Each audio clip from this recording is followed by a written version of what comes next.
then your first year you're doing that. Then your second year you do your final qualifying exams. Yes. But then you used to have to do another year of working because you needed three Yes. years to have enough hours.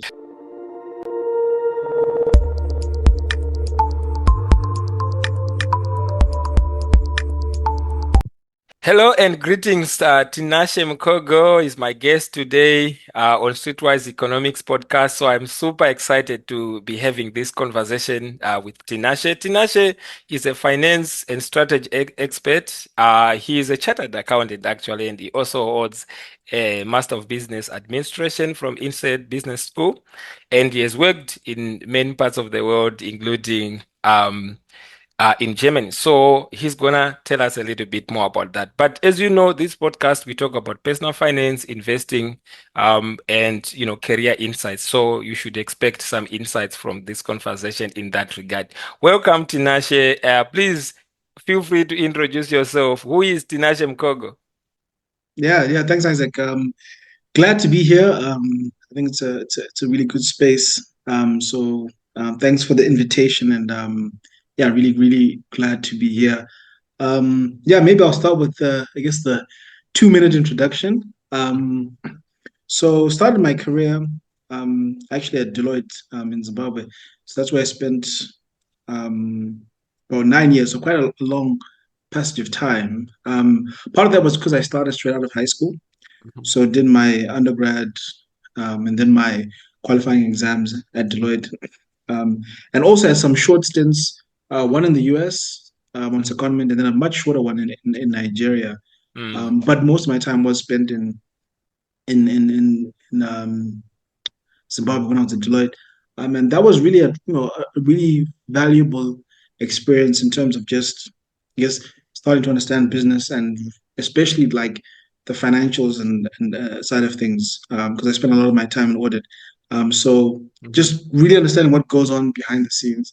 Mhm. But then around 2015, decided to go back to school. So applied and got into INSEAD and studied there between France and Singapore, the two campuses. Mhm. And that was really, I think, transformational because Mhm. I think it showed me a lot more about business and just the learning, the learning process and interacting with different people from different places, experiences. And then from there, joined Siemens Mhm. AG in what they call the Finance Excellence Program, or which is essentially what was their CFO track. Mhm. So the idea was they'll recruit, about 10 people a year or something like that, Mm. globally to join this program, Wow. and it would prepare you to be like a CFO, and that was really like eye opening because you did a number of rotations and Mhm. the sort of the ethos within Siemens was that they really wanted you to be well baked. So Mm. you went from head office to the factory floor to a business that's far away. Like for me, that was South Africa. So I went from Munich, Berlin to Johannesburg. Mhm. Then I ended up in New York and Mhm. then moved back again to Frankfurt. Um, and just seeing the business in Yeah. different parts and sections. Um, and I think like what was really valuable about that was just you don't just get to see the theory of how it works, you see Yes. how it happens, so Yes. unbundlings and the strategy and moving from conglomerate to Yes. smaller businesses. So all of that stuff was stuff that I saw and was living through. Mhm. And that I think really helped a lot in terms of understanding like finance and the strategy pieces together. Yes. Yeah, so had various roles within the Siemens space. Mhm. My last one was what they call contract management.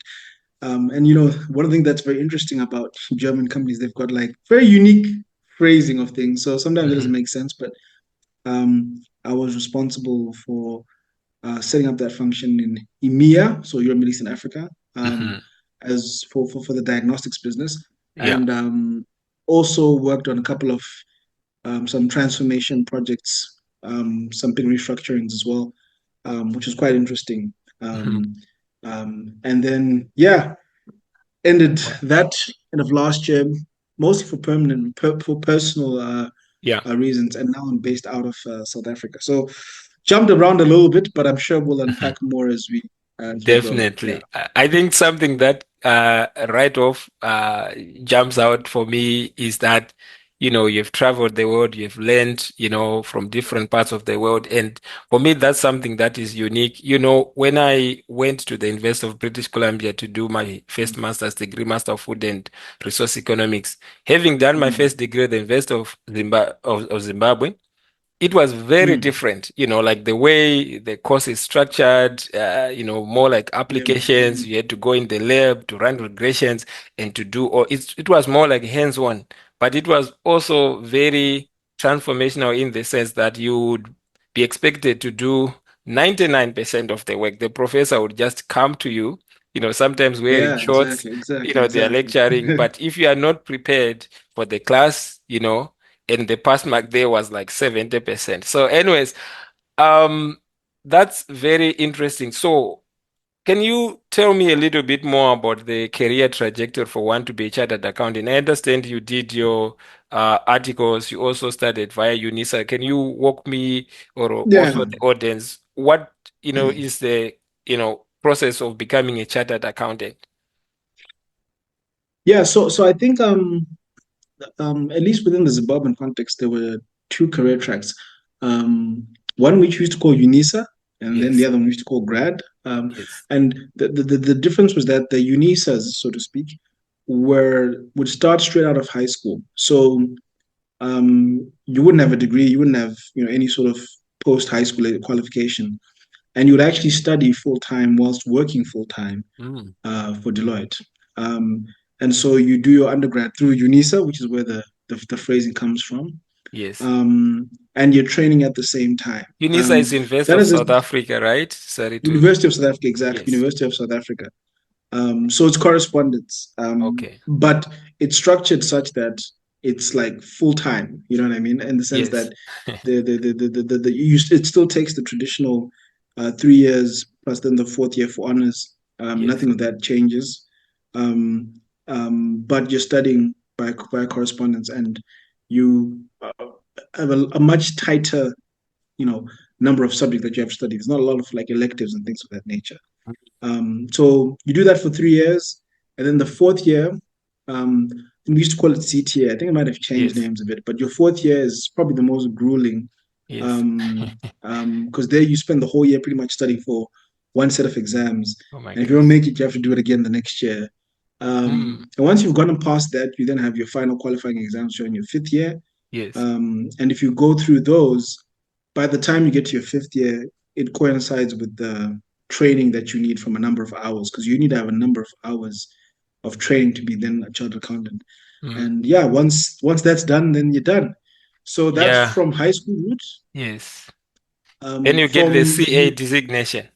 yes, you get the chartered accountant CA designation.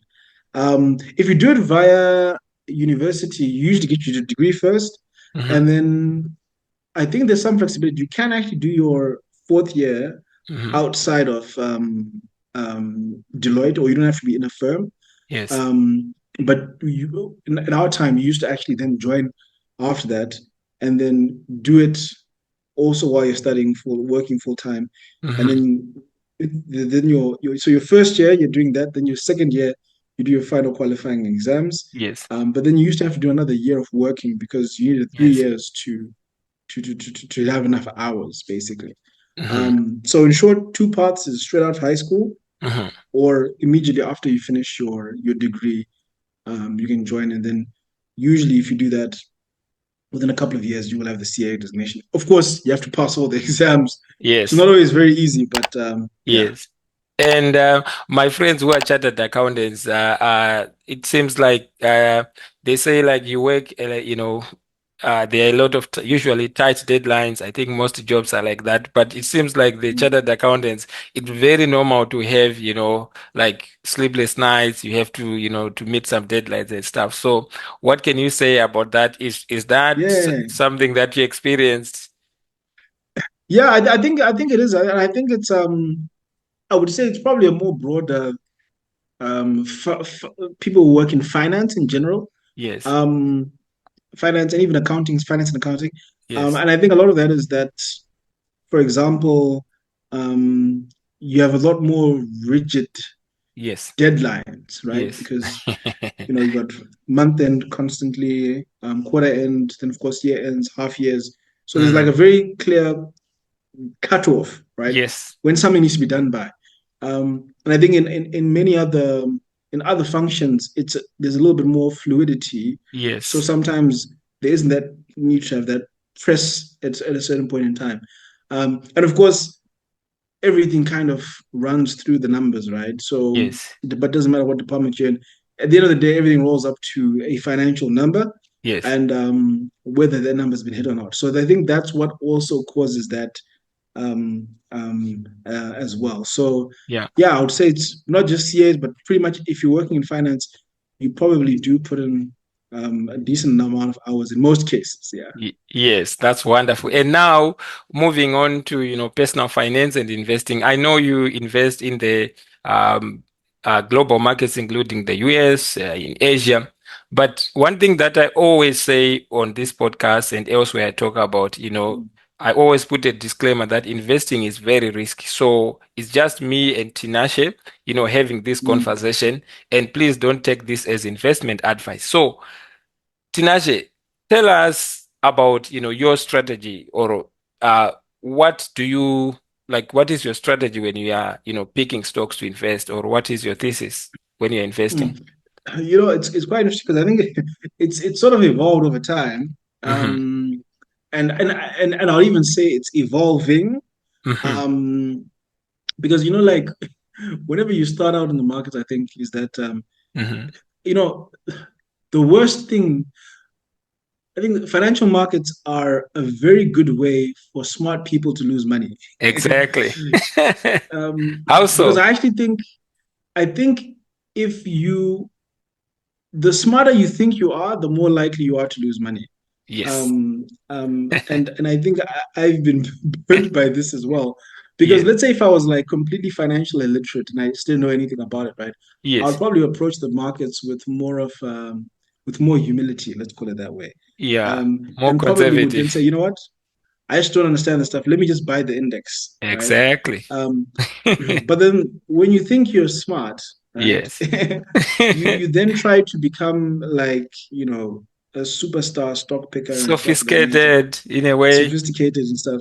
And actually you end up potentially losing a lot of money. And I think I actually fell into that trap as well, Mm-hmm. where um initially I bought so many stocks. In fact, to be honest, even right Mm-hmm. now, I need to like cut out some of these stocks in the portfolio because, Mm-hmm. to be honest, it's okay. Everyone always says this, but very few Mm-hmm. people actually believe it. That being in the market is extremely difficult, right? Yes. Like you That's the have fact. that's a fact. It's a tough and it's a hard one. So and you know what? When you think you're smart, you're less likely to believe that. You Yes. always think that you're the one who's going to make it happen, right? But yeah, I think it's extremely difficult, and you have dedicated people with analysts and researchers and Access to Bloomberg who access terminals, to Bloomberg access terminal, all this to, stuff. information, high frequency algorithms. And it's not to say it's not possible. I think I wanted to just throw statistics that I have been trying to share on my, channel to say Mm, 95% of all investors in the US, including hedge funds, right? mm, They don't beat the S&P 500 index, like whichever way you look at it, 10, 20, 30 years ago. So there may be very few people like Warren Buffett, Bill Akerman, mm, and those are the 5%, right? And Monash Propriety, Charlie Manga, and all these other, superstar Lee Lu, right? But if you mm. start, like the way that they do, but it's your day, I just find it Mm. interesting. It's very easy to lose money if you think you are smart.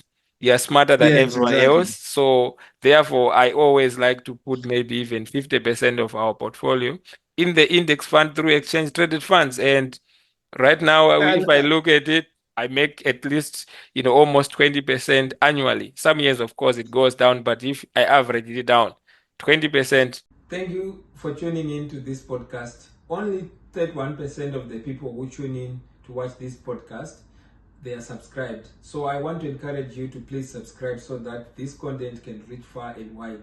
Thank you again, and may the markets be with you.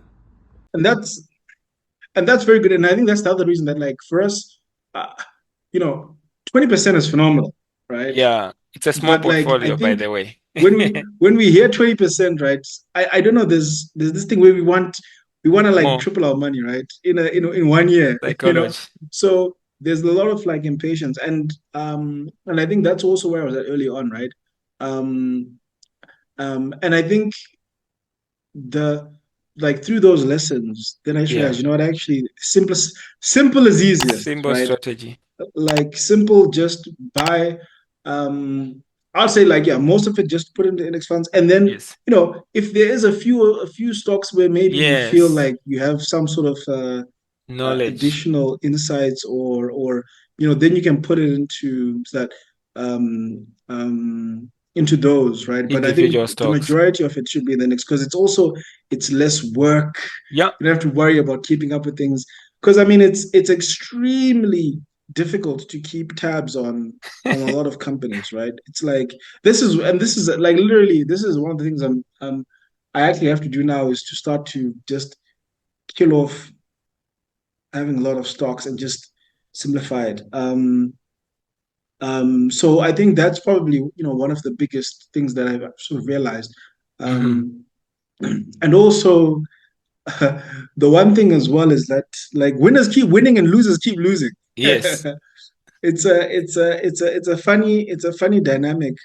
I mean, if you think about, like, Nvidia, how it just kept going up and kept going up. I mean, obviously, Mhm. it's probably gonna get to the point where it's overvalued. Probably already is, Yes. but, like, you think it can't keep going up. Oh my gosh, I've learned that, like, betting against winners is a very dangerous thing, and trying to catch losers is also very, very, very dangerous. So, and it's like basic stuff like that, you just have to simplify, Yes. um, how you look at it, and everything. Simplify, be patient. Yes. Um, the basics, Yeah. they Invest really in are the boring only basics things that make that so you much. understand. That's another big one, yeah. Oh, I got killed in that.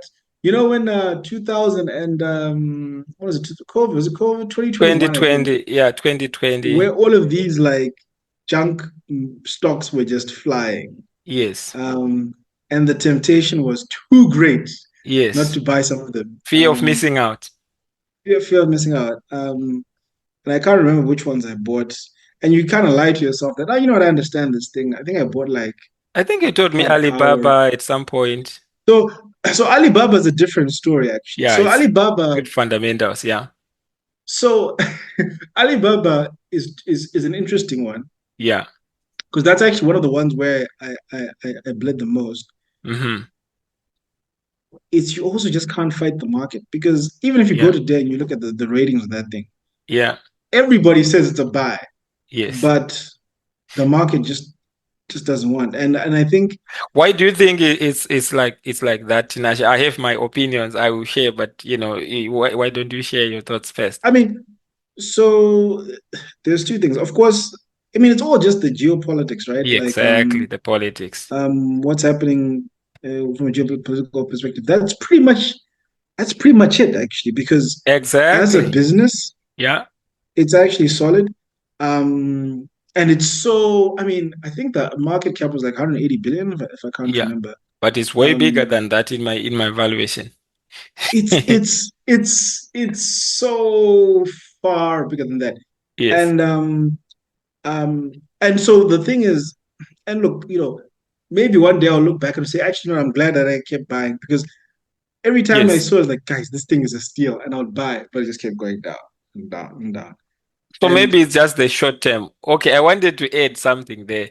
I think, mm, I went to the Berkshire Hathaway, and there's someone, I think the delegate was from Singapore, and I think they mm, asked to say, oh, why is it that you don't want to invest in, Singapore, even though they are wonderful companies. And Warren Buffett says something that was very profound. He says, I only Mm, want to invest in economies where I have competitive advantage. I understand the US economy much better mm, than any other economy. And of course, they are invested in Japan and other companies. And of course, Berkshire Hathaway is a conglomerate. So they have clients all over the world. So they have a mm, global exposure that way.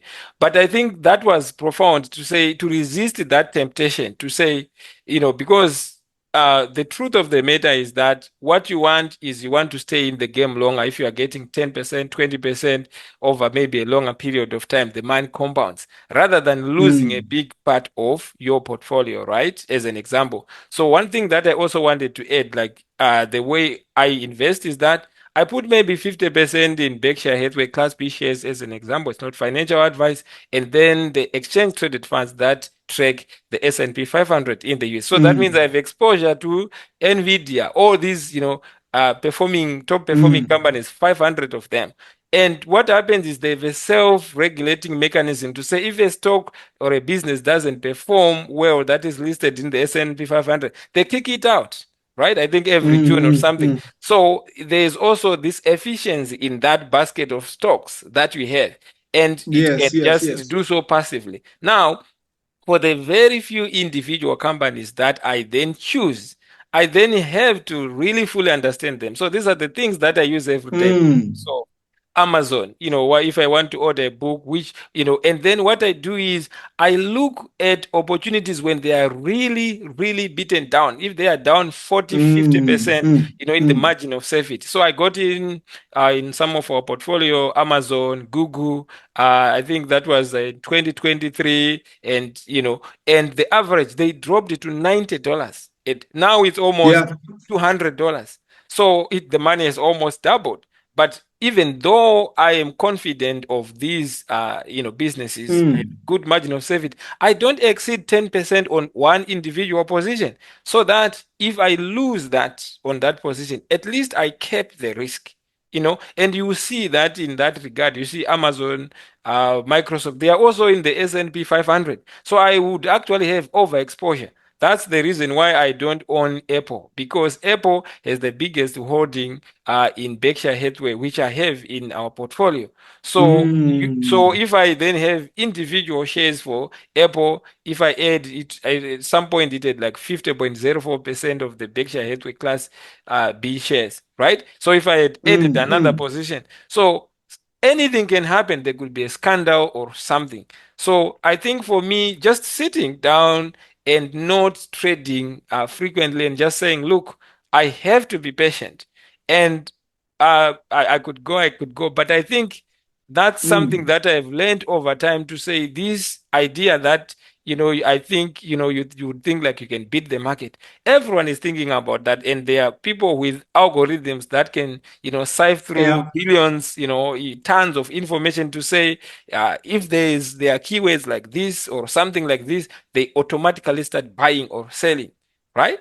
But I've realized Mm. that over the short term, generally, again and again, people are generally irrational. They panic, even though the fundamentals may be strong. Yeah. So I wait for that something to just happen. God forbid if something happens. And these opportunities, if you look at the history of the S&P 500 from 1923 when it was started, I think the Exactly. public data is available from 1928. You will see that maybe every 4, 5 years, there's usually a market correction, a bear market, maybe 20% or more drop. So what I do is for the ETF, for the index fund, I just dollar cost average. I only buy on pullbacks. If it drops by 5%, I just add. But for individual companies, I wait for them to drop To significantly, drop. 40, 50%. Then I will have a margin of safety. And I only put not more than 10%. And I have at least 20% in cash, so that if there is that opportunity, I can then buy, in addition of, Mm. to having an And that's emergency. it. You have to cap your risk, your downside. A lot of people, when they're Yes. investing, what I've seen is they start to imagine and think like, "Oh, I'm gonna 10x my money," so think of it. Let's say if it drops by 50, 70, 80%, how is it going to affect your overall portfolio?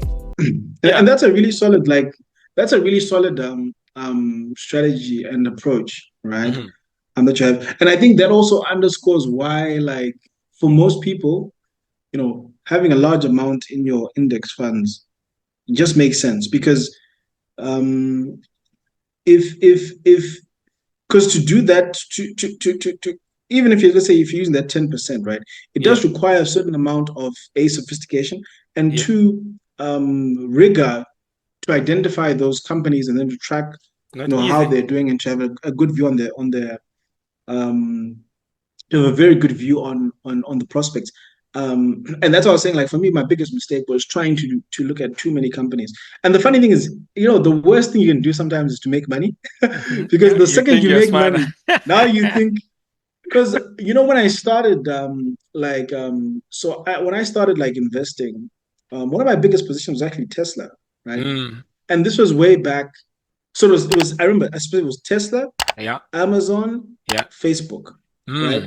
Mm. Good Um, companies, fundamentally. and and this was like 7 8 years ago Yeah. when okay, I think Facebook was already doing. In fact, they were already doing okay. Tesla wasn't doing quite well, Yeah. Yeah. At that right? time.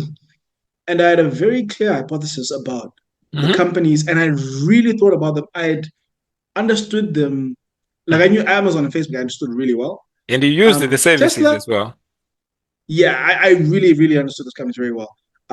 Tesla, it was interesting. We had a very good business case Yes. in business school about Hmm. Tesla. Fantastic, fantastic business case Yes. on technology and innovation strategy.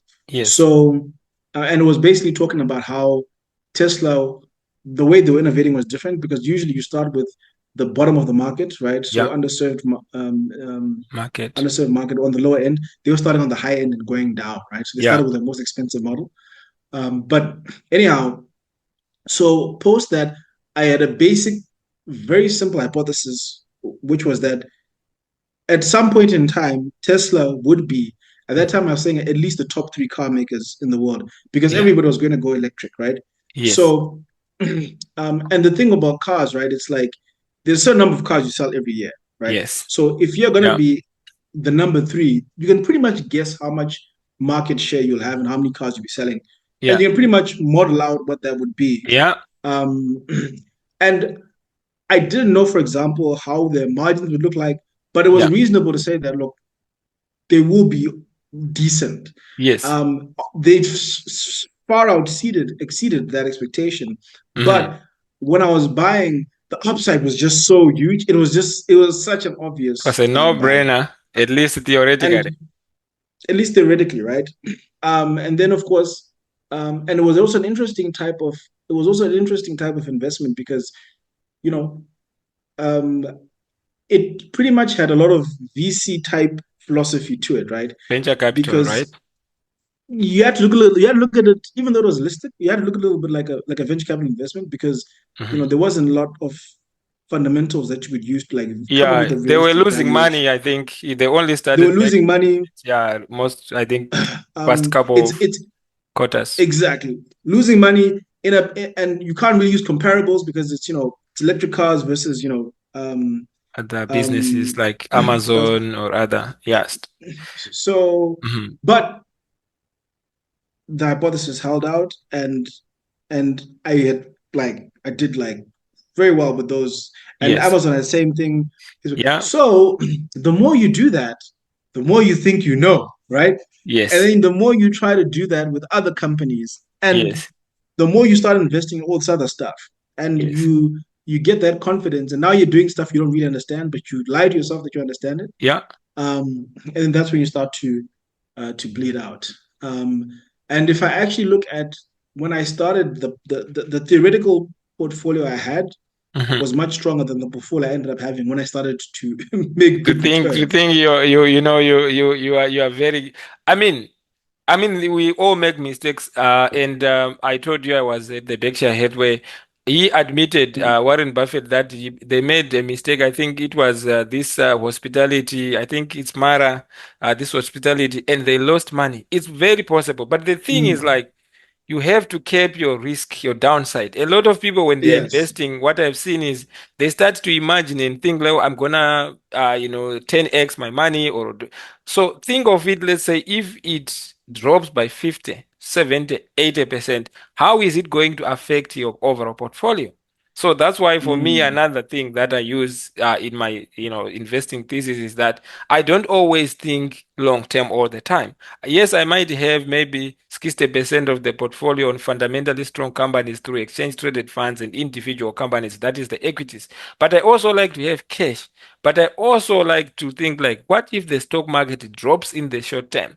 Then I can have maybe 5%, that could be in volatility index. So you are in the personal finance group, and I have shared Mm. that, and what I've seen is that when the equities market, for example, the S&P 500 drops, usually it goes. It's a no-brainer when the COVID pandemic unexpectedly, Mm. it went up. So what it means is you can possibly cash out and buy the fundamentally undervalued companies at the bottom. Right? So it's Yeah, kind of yeah, like a mechanism to have some, securities that are not necessarily correlated. So some people go to exchange traded funds that go to gold. Some people have US dollars and other currencies, for example. Some people just have cash, or some people do fixed deposits to say, for example, there are some companies like you can just have, they can just give you a yeah, fixed principal plus maybe 5%. Like right now, there's a lot. So at the end of the day, also there are some dynamics. You have to factor in your age. I would invest it differently if I'm 90 years old because I may need more cash. yes, yes, So some people may have bonds, more bonds and equities, but investing, as I've seen, it's, at least the way that I see it, it's very personal. mm. It Yeah, yeah, depends. yeah. Yes. Yeah. That's right, and that's a good point. Like it's very personal. I mean, and it's also interesting because I'm also like going through a realignment Yeah.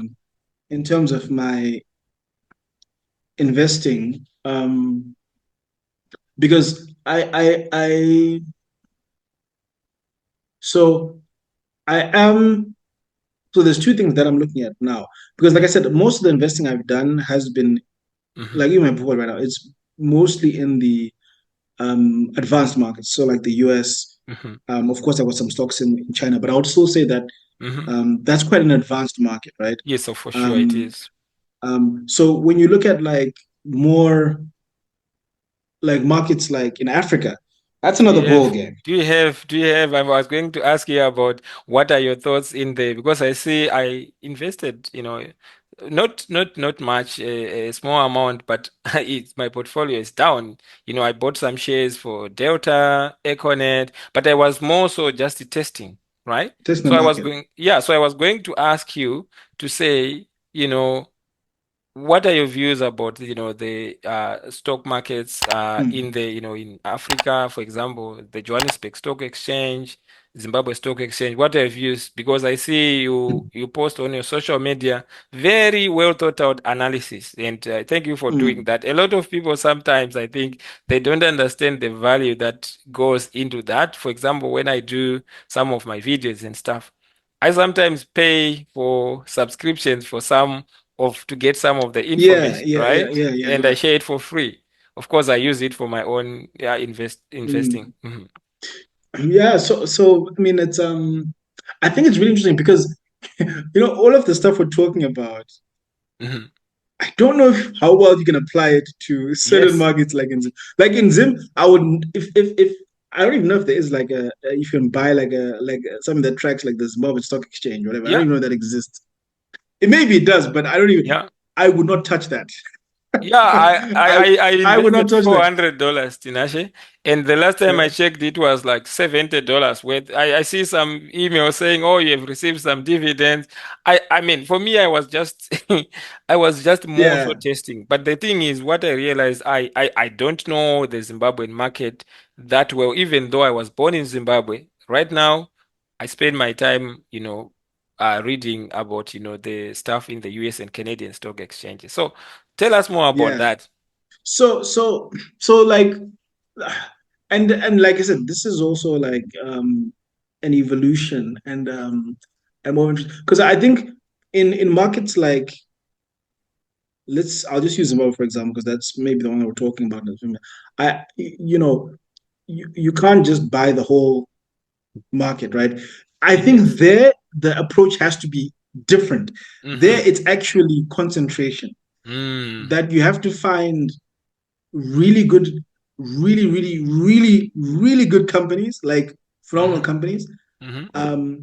and buy those At a good time. at a good time, at a good time. And also within that, I also see that there's a lot more arbitrage and like market disconnections in Mm-hmm. those markets as well, right? Which you can capitalize in sort of, let's call it. I'll use the phrase special situations, right? Yes. So, and the things that happen are hard to explain And sometimes as well, right? very unpredictable. Very unpredictable. Sometimes you can read them. Like I know, like for example, it was very interesting where. So there's two examples. Mm-hmm. So when the ZIG, the new currency was Yeah. released, right? Mm-hmm. Um, I did have a hypothesis that that would probably benefit formal traders for a period of time, Yes. right?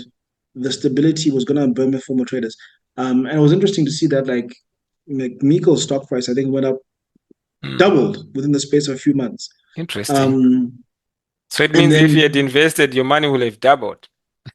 in a couple of months. So stuff like that Yes. sort of happens.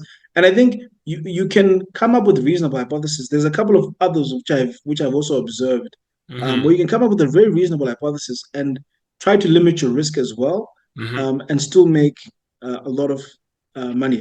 Now, what you find is in those cases, um, the whole long-term holding strategies doesn't It's necessarily it's apply. different now. It's Mm-hmm. literally like there's a it's trades. Yeah, it's You're trying trading. to identify a special situation and the like, then exit. So that's one. Then number two, in Mm. the midst of all of the craziness, Yes. you do get some exceptional companies Yes. um, that you could potentially um, um, look at. Um, there's a couple I'm sort of mulling over right now, and Mm-hmm. I'm probably gonna take my um one of my first positions soon Yeah. in the Zim markets to try Yeah. to see how that goes. Yeah. Um, Just testing but it it's out. such a just testing. But I'm testing it out. But I'm gonna go. I'm gonna put in a chunk. I'm gonna put in a chunk. I'm gonna put in Mm. an amount that's I would typically only do in the advanced markets, right? Mm. So, That's a big so position. a decent position, and I Sure. think Mm-hmm. the because I'm also not looking at it from a. I'm trying to look at it like Mm-hmm. how I would if I was um, investing like an owner in a sense, Yes. um, Yeah. and see how that goes. So I will say this is very experimental because I think Yes. And you can afford to lose that money. I should put it out. The investing yeah, is yeah, risky. yeah, yeah. No, for Yeah. sure, for sure. This is money that's not needed at all, right? Yeah, And for the it's it's bills. it's it's way less than 10% of the Yes. total portfolio as well. Yeah. But it's still Yeah, enough yeah. for me to think, okay, Mm-hmm. it's a decent amount. Um, Mm-hmm. and I want to watch and see what particularly happens with that. Because as you mentioned as well, Mm-hmm. from how investing is personal, right? So typically we talk about investing um, from a like stocks and equities and bonds and all that stuff, right? Yes. But you can also invest in other things, right? So there's obviously like property and all of Real those things, estate. Yeah. real estate, right? In a And I business. actually think in businesses as well. So Yes. the key thing is that you have to invest. And one of the asset classes that I'm really interested in more so now is like those small to medium sized businesses. Yeah. Um, Why? um, I guess there isn't, but you care to share why. yeah, yeah. So I mean, um, so. you know how we talked about how if you're buying a stock, Yeah. you know, you should be thinking, you should have the mentality of compounding over time and getting Yes. 20% returns, right? 3%. Like you shouldn't be Yeah. buying stuff saying, I want this thing to go up 100%, right? Yeah. Like it's you shouldn't have that mentality, right? Yes. Um, However, when it comes to I think small businesses, those are one of the few things where you can theoretically concentrate, right? Because it's Yes. like you're buying 100% of the stock of a company, right? Yeah. And I think the exponential growth can Yes. take place in those types of businesses. Um, Many multiples. so many multiple. So I Mhm. think that's one of the reasons why it's attractive. Secondly, um, over time, um, I've also seen how even a very bland business Yeah. can can produce a lot of cash flow, Yes. um, a lot of cash flow, right, Yes. and consistent cash flow. Yes. Um, and the people who make money sometimes they're Yeah. doing the most random things. Yeah. And this is one of the things I picked up in Germany as well, Yeah. because Germany is Mm-hmm. built on SMEs, the Mittelstand as they call it, Yes. right? Mm-hmm. You have people like, I mean, like take microphones for example, right? Yeah. A lot of them, these German companies that have been in the business forever, and that's just what they do, Yeah. and they make a killing of that. Yes. So it's really been something that's been a lot more interesting to look at, like small businesses that are sort of doing seemingly mundane things, Yeah. but big turn. So yeah, It's interesting. I'm in a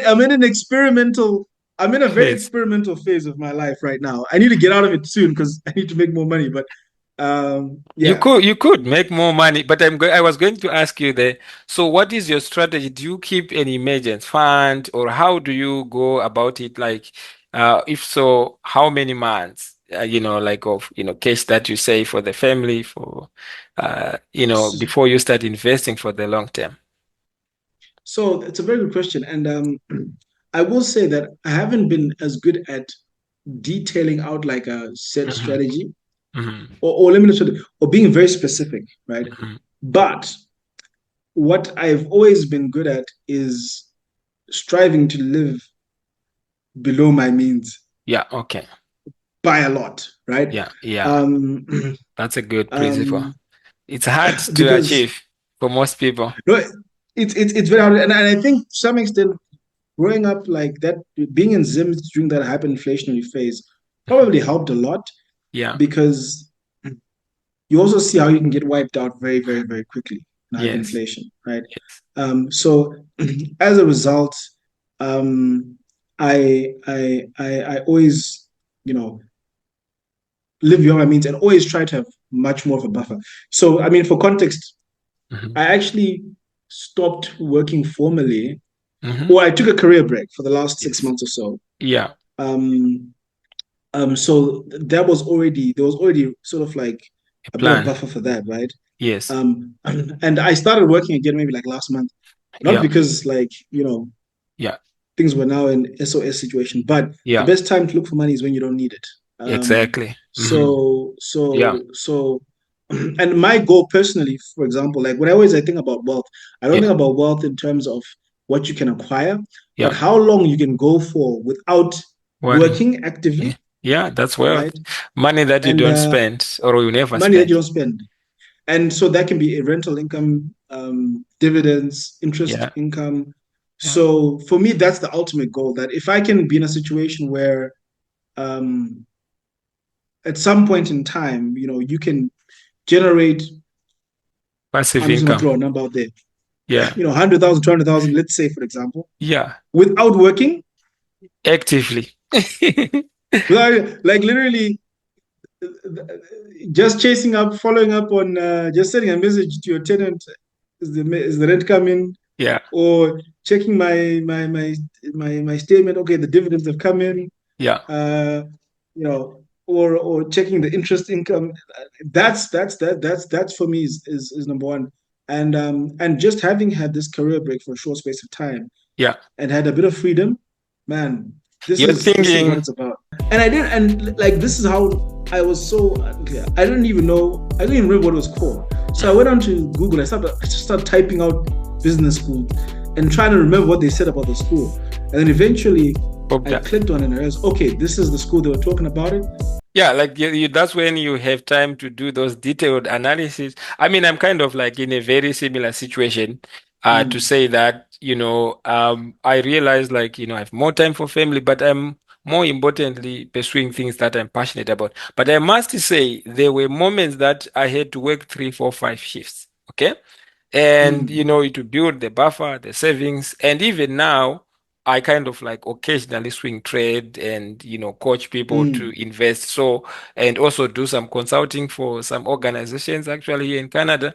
So, but the thing is like it's kind of like ad hoc. It's not like I would lose sleep to say I don't have a consulting project to mm, work on. But there are phases, right? So, what are some of the things that you would say have enabled you to be at that point? Of course, I know you went to school, you did complete, you're a chartered accountant, you do, like you have an MBA, so you invested in that and you are a strategy and consultant expert. So what are sort of other things that you have learned over life to say, in investing and career paths that you would like to share with the audience as well? mm. Yeah, I mean, I think so. I mean, I'll definitely say I'm still on the journey there. Yeah, of course. I've, I've hit certain milestones, but I'm still sort of far out from where I would like to be. Um, and the funny thing is, there's a saying I always used to say actually, Yeah. and I think it's something that I believe, and I should probably even do more of it. Is that half measures never measure up, right? Okay. Meaning Um, what? so a half measure is when you do something in part, like 50, you don't do the full thing, right? Yeah, do something Um, wholeheartedly. you don't do something wholeheartedly, or you don't take sufficiently decisive action. Okay. Um, and and I find that if you want to do something, like just go all Just out. do it. I'll give an example. So I remember when I had finished my CA when I was in Zim. Mhm. There was a part of me that didn't want to leave Zim because it was sort of like You're comfortable. comfortable, you know what I Hmm. mean? And and I remember trying to network with a few people talking about, I'm interested in doing this, I'm interested in doing that. Hmm. And everyone was saying, you know what? Yeah, because like certain institutions, certain opportunities, they don't Yes. come if you don't have a certain background, right? Yes. And it's just the reality of how things work, Some right? people don't want to hear that. Sometimes you have to get out of your comfort zone. Exactly. And I remember I was even thinking about maybe I should do like another UNISA program, right? Nothing Hmm. wrong with the UNISA program, Of right? But course. like for what I Hmm. was targeting, I needed to do something decisive. And I remember it was like in July, around this time actually, when I finally, just felt like actually it was more like felt God was saying, "Yo, Get out. got to do it." And I remember I by chance, like it was a weird coincidence. I was supposed to meet up with a friend, and then they canceled, and so Deloitte was hosting Stanford actually to do the Mm. for the NBA Yeah. um, session, Yes. and I remember listening to this thing, the Yeah. NBA talk. I was like, Yes. man, I want to this is do what I this. gotta do. Like Mm. this is what I gotta do, You put and yourself out there. I gotta take the step. And Yes. then I at the time I was actually like specifically looking at into like consulting and stuff like that. So Hmm. I was talking to someone, and they're like, have you ever heard of this school called INSEAD or Hmm. INSEAD? I was like, okay, I've never heard of that. And I Yeah, remember I it's a got home prestigious one. and I did and like this is how I was so unclear. I didn't even remember what it was called. So I Hmm. went on to Google. I started typing out business school and trying to remember what they said about the school. And then eventually Hope I that. clicked on it and I realized, okay, this is the school they were talking about it. The next day I went and I bought my books to start studying for the GMAT. Wow. And 18 months later, I was on my way. And remember, I was in hyperinflation sim, so I had like pretty much I had come from hyperinflation sim, so I had pretty much no savings. And I think So I was going when to I was ask you, leaving, Tinashe, so how did you finance it? Because like I said in the podcast, I think for my first master's program, I think you'd need 100,000 Canadian dollars for just 1 year. yes, yes, And it's correct. quite So expensive for those kind of, programs. that was it was pretty much the same. So Yeah. I sold everything I had, which wasn't much actually. Wow, So that I think I was owned a car. I uh-huh. owned a car. I Uh-huh. sold that, Wow. and then I went to Old Mutual and I cashed out whatever portion of my pension they would give me, Mm, which wasn't much. It was $2,000, I think. wow. So and then I got a partial scholarship. Mm, And then I was able to borrow the balance from like these institutions that lend to schools. But mm. I basically wiped out my net worth went from very Positive. little to Yeah. negative. To negative. Um, But you were but investing in education. and I was investing in education and I wasn't doing a half measure. I wasn't saying, You yeah, were all okay, let me. in. It was like this is what I'm gonna do and I'm gonna go Mm, for it all out.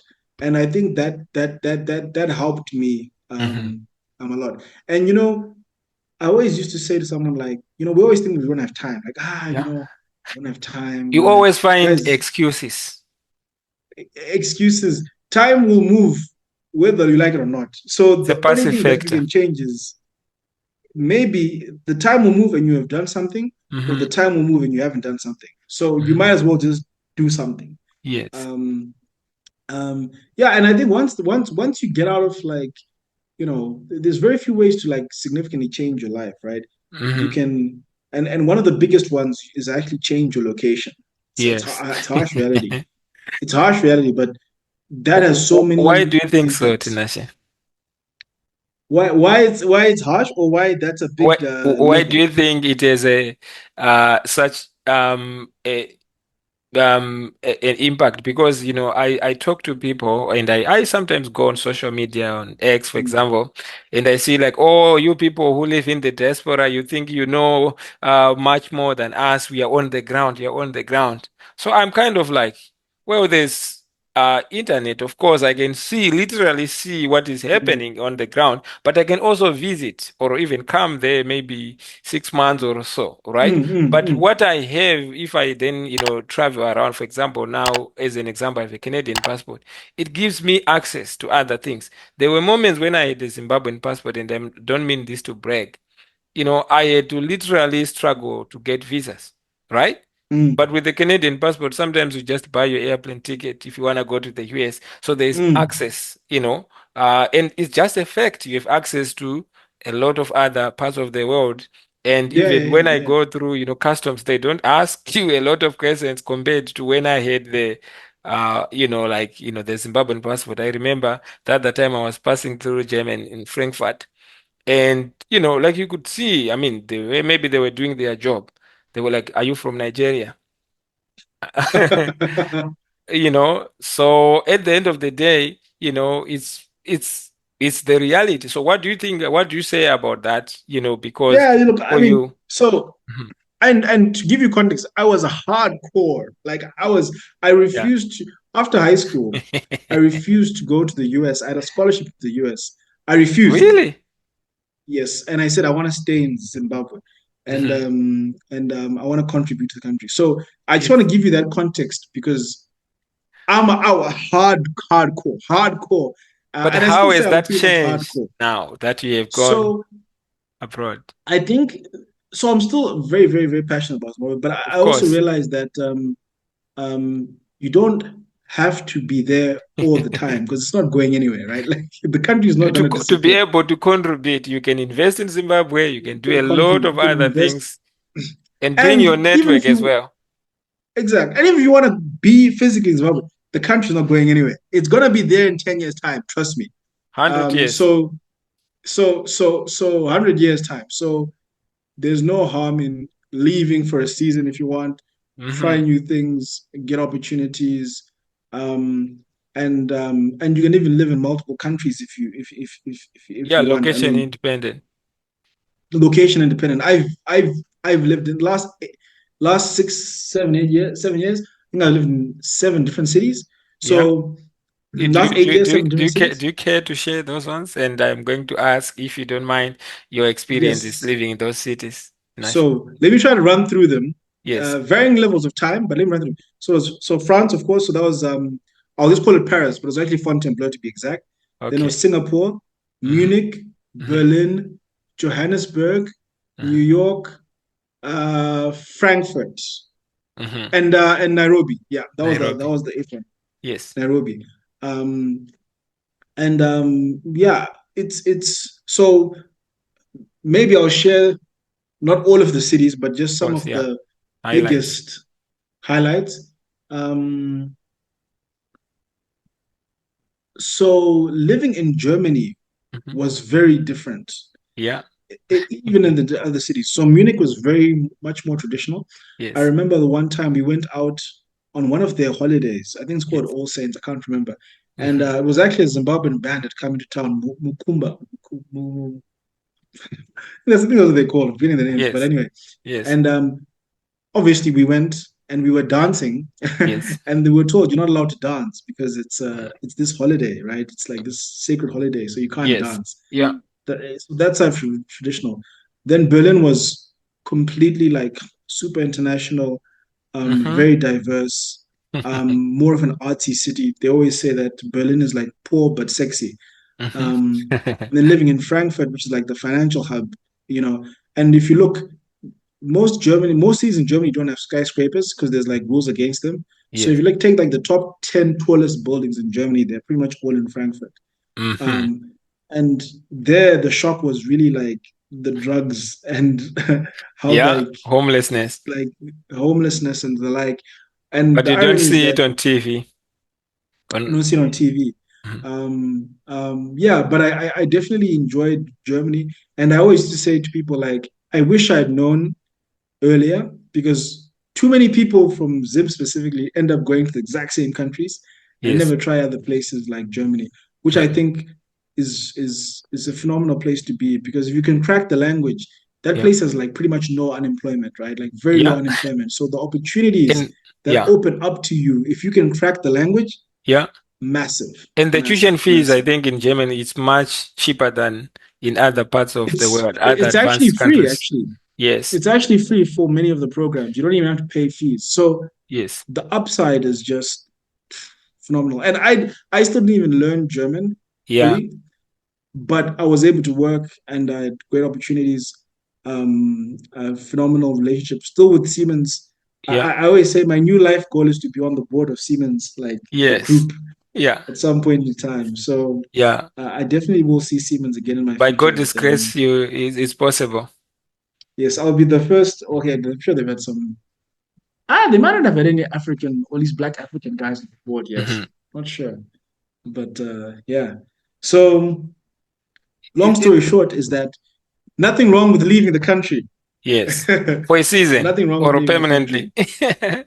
for a season permanent. And likewise, if you're living in Canada, nothing wrong with taking a 6 month stint, in Africa and the like, because Yeah. that also is a lot of value, right?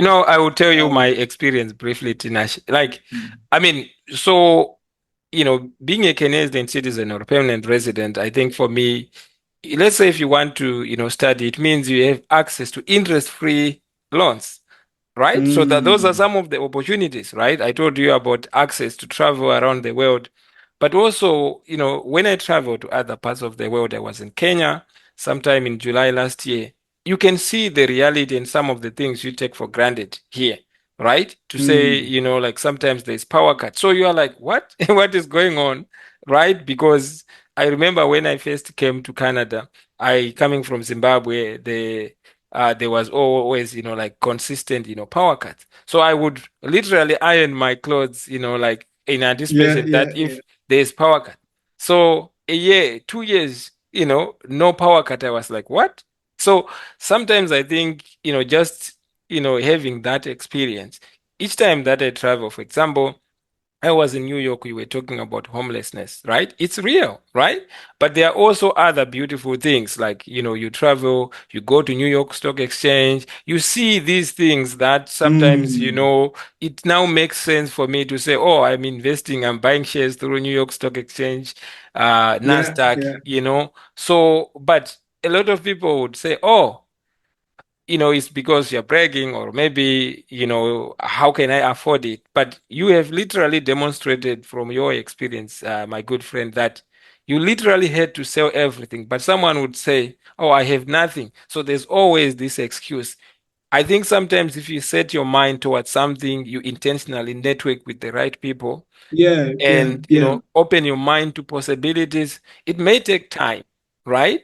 But I think at the end of the day you can be successful. So I want to give you a Mm. chance to share something that you want to share as we are about to wrap up this conversation. Yeah. But is there anything that you would say over the years is something that you have mastered, something that you have learned, or some things that uh, Mm. you would like to share with the audience? It's a good question. I'm trying to think what would be like um If you have a few, please feel free to share.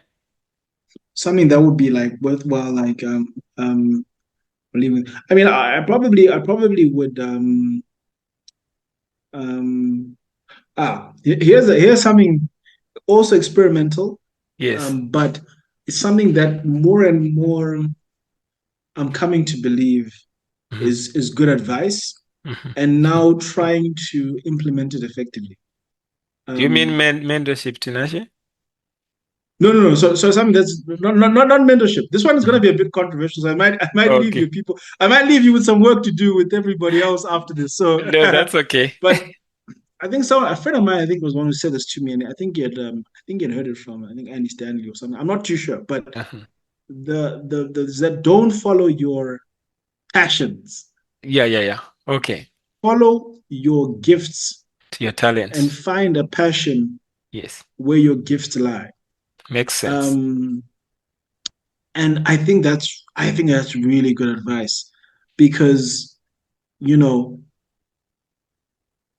your passions can be deceiving and they can vary a They lot. may not be able to And pay bills for you. they may not be able to pay bills, right?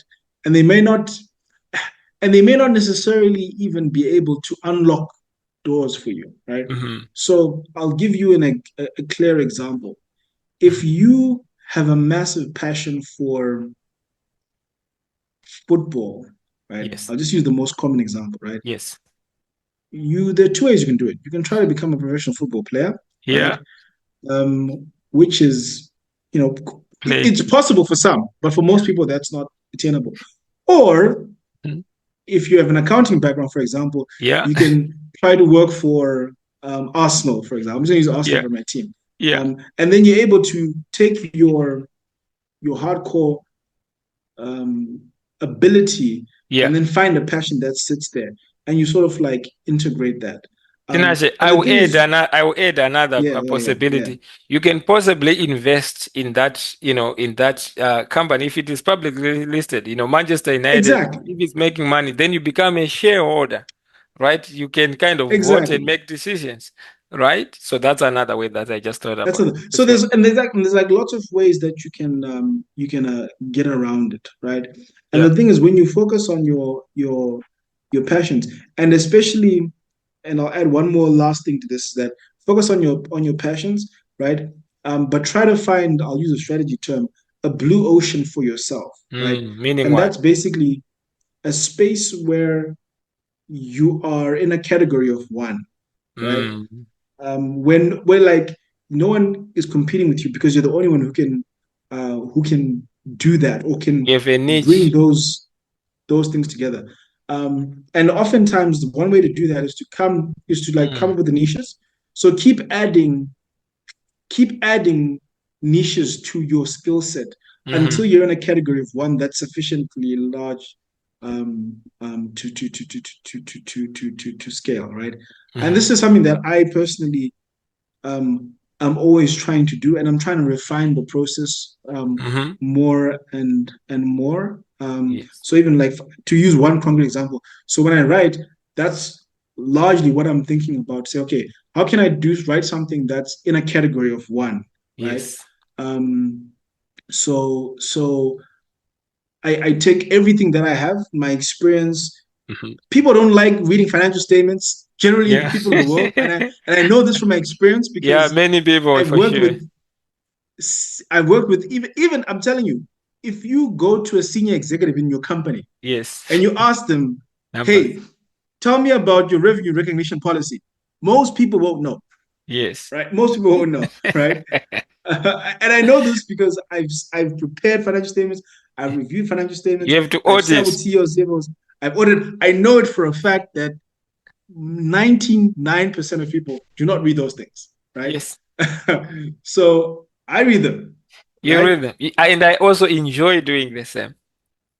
Exactly. So that's Mhm. the that's creating a category where there's a lot fewer people who can be there. Now imagine if you're an expert at reviewing financial statements of football teams. Yeah.